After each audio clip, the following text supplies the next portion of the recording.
coisa como chama esse negócio de todo dia você... esse nome é isso, não é garra, essa coisa de ser regrado, né? É disciplina. Exatamente. Disciplina oriental. Isso é fantástico. Disciplina marcial. Eu tô pensando no meu filho colocar logo também, porque Eu tenho a seguinte, colocar isso na cabeça dele. A gente tá falando da minha trajetória. Eu sou fruto do esporte, a minha garra, a minha vontade de trabalhar, a gente tava falando da força do trabalho, a minha vem toda do esporte, porque eu falo, quando eu ganhei a primeira vez um campeonato, que eu fui campeão, que eu subi, que eu vi que as pessoas, que você fica no lugar mais alto, né? O campeão fica mais alto no pódio, né? É o primeiro, o segundo, você vê o lugar terceiro. mais alto. Você desce dali, todo mundo vem apertar sua mão, te dá parabéns. Quando eu tive aquela sensação da vitória e do reconhecimento, e depois eu perdi. Aí eu falei, não. Ganhar é fácil. O legal é aquele outro ali, ó. Então, assim... Aí você quer voltar para aquele momento, né? Isso. E aí a tese é a seguinte, treino difícil, luta fácil. Então eu sempre fui o cara... Tá. Entendeu? Então eu sempre fui o cara que eu prefiro treinar exageradamente mais, estudar exageradamente mais, chegar lá a prova ser fácil, do que correr o risco de sentir a frustração da perda. Entendi. Então, como eu gosto muito de vitória, eu prefiro trabalhar em exagero para nem correr o risco de perder. Entendi. Sempre tá com muita margem. Eu te falei que eu sou vice-campeão paulista de jiu-jitsu. Vou te contar agora a história real. Eu era velho já, tipo, mais de 35. O sênior eu não sei quanto que é, eu acho que já é acima de 30. 30, 35, 35 a 40. É isso aí, eu já era sênior, tava faixa branca, tinha acabado de começar a lutar.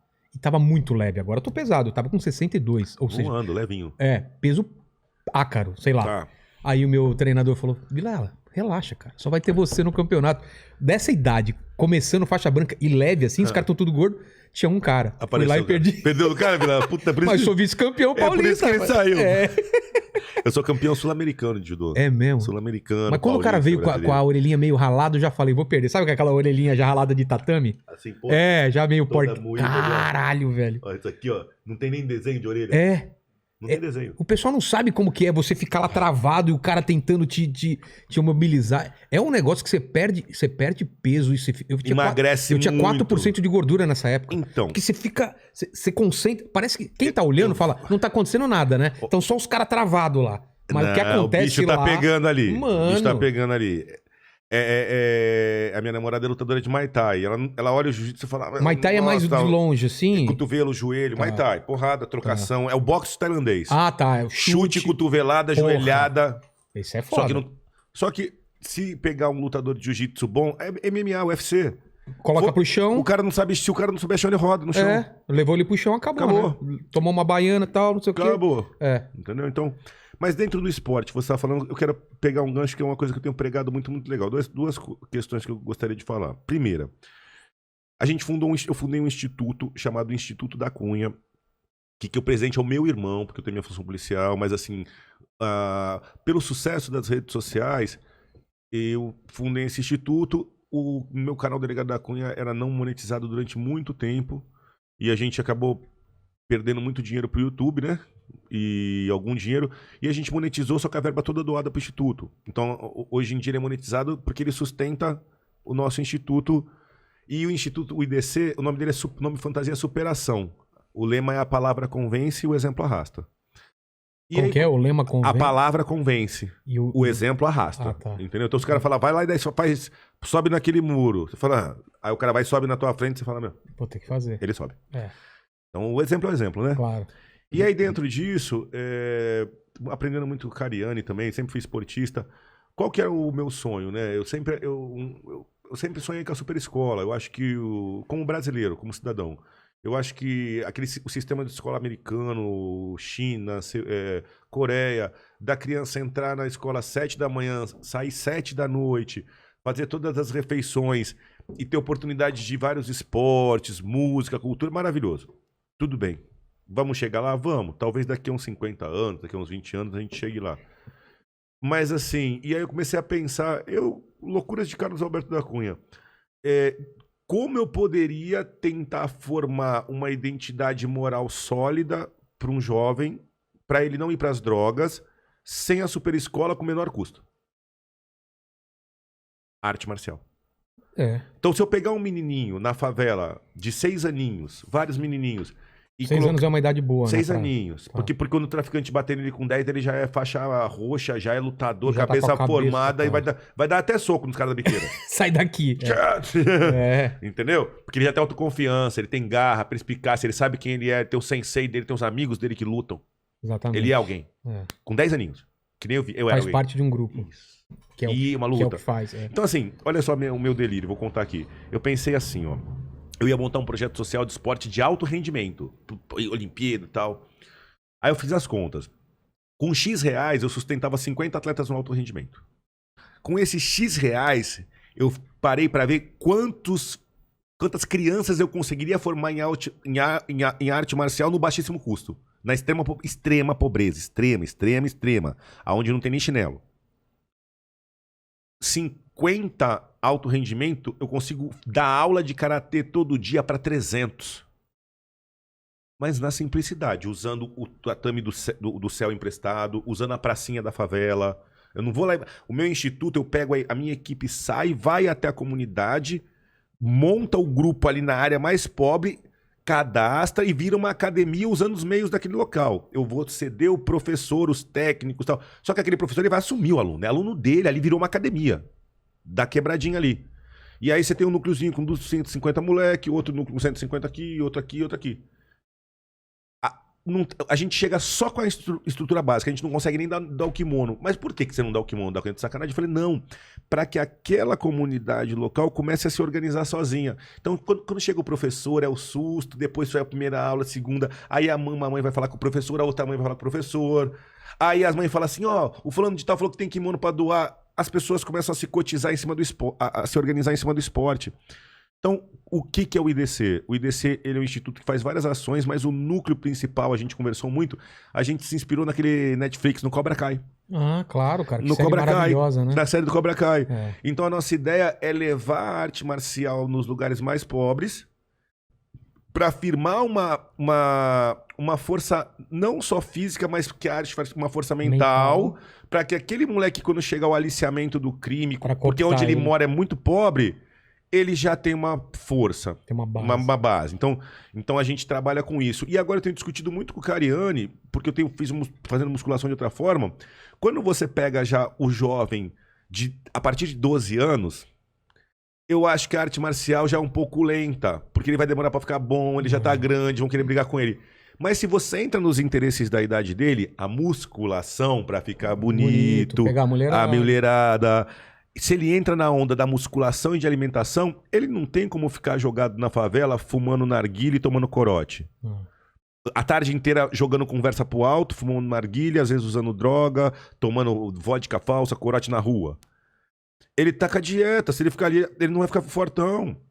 Ele não é o traficante, porque o traficante sai com as meninas que quer, porque em tese ele tem a moto, tem a coisa, fica se exibindo pras meninas. Mas ele não, falei com o Cariani, ele vai ser musculoso.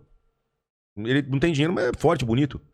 Então eu acho que para uma molecada adolescente, a musculação com uma alimentação, a musculação para ficar bonito, para ficar fortão mesmo, entra como uma coisa que acaba colocando um estilo de vida que tira dessa ociosidade onde entra o tráfico, onde entra o crime na mente do jovem, 12 para cima. E a arte marcial bem na base, aí já vem pronto. Aí eu pego um moleque de 10, o moleque é bom de karatê, mas se você pegar aquele moleque, botar no futebol, botar pra música e tal, a cabecinha dele ele já é campeão. Então assim, eu tô muito feliz. Ele já passou por derrota, já passou por vitória, ele tá acostumado com todo o espectro de acontecimentos, né? Então a gente tem uma aula de karatê que é de 1h30 e que a gente tem 20 minutos de aula só pra trabalhar atributos da área afetiva, da formação, desenvolver no moleque autoconfiança, espírito de grupo, honra, respeito, disciplina, hierarquia. Então, essa tá coisa entendendo a minha loucura, Vilela? Cara, porque então, assim, a gente tá perdendo essa coisa de hierarquia, de respeito, dessas coisas. É isso que vai formar. Que nem sempre no núcleo familiar ele tá conseguindo ter isso. Não vai ter essa referência. E aí eu falei minha loucura, por isso que eu tô falando que é o meu delírio. Eu falei assim, como é que eu faço? Eu consigo formar esse cara forte com o mínimo de custo para que a coisa seja muito barata e dê pra esparramar muito. Meu ponto de vista foi com uma arte marcial que demande menos custo. Eu sou judoca. Meu projeto social devia ser só de judô. Não é de karatê. Porque o karatê eu consigo dar aula ainda num lugar que o moleque tenha só a roupa dele normal, shorts, o tênisinho dele e tal. Ele faz kata, ele faz os golpes todos e depois o kimono chega. O importante é que ele tem um horário para ir ali, chegar, ele tem um sensei, ele cumprimenta, ele tem ordem de faixa, ele vai passar de faixa. Ainda que ele não tenha o kimono, ele mudou de graduação na cabeça dele, já sabe que ele é nível acima.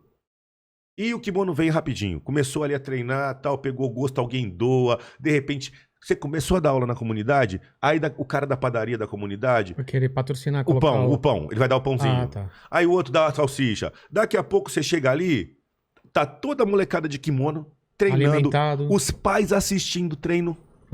Os pais já viram amigos.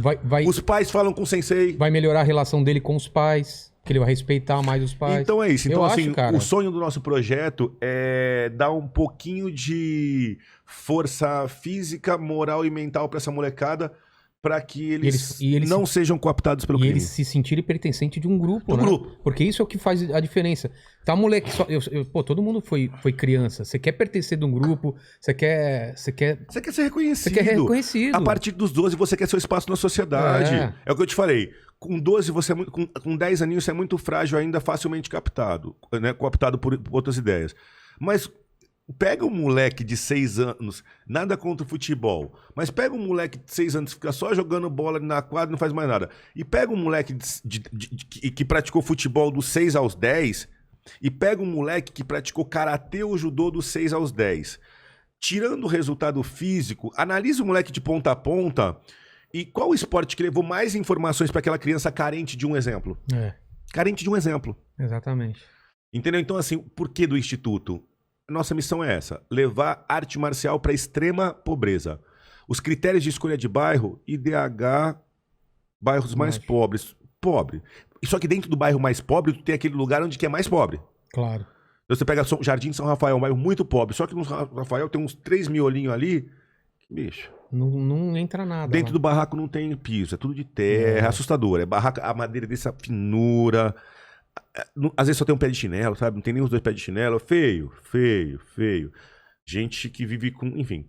Mas esse é um ponto. E o outro ponto que eu tenho incentivado, que eu, assim, foi um marco, o Podpah, né? Um abraço aqui pro Igão e pro Mítico. Gente fina pra caramba, eu gostaria de fazer... O que eles estão fazendo também... Igão e Mítico, assim... Porque eles falam com a quebrada, Eles falam com a comunidade. Então, assim, eles falam que eu fui um divisor de água dentro do podcast deles. Eles falaram isso? Eles foram um divisor de águas dentro da minha carreira, da minha vida inteira. Puta, que maravilha, então, assim, cara. eu ajudei eles a estourar? Beleza. Eles ajudaram um policial a se comunicar com a comunidade. Exatamente. O serviço que eles prestaram pro Brasil é muito maior do que eles ficarem famosões no podcast hoje em dia. Pô, que bom que o pouquinho que eu dei ajudou. Mas eles não sabem o contrário. Eles não sabem o que o Igão e o Mítico fizeram pra comunidade. Porque hoje a molecada de 12, 13 anos da quebrada vem falar comigo.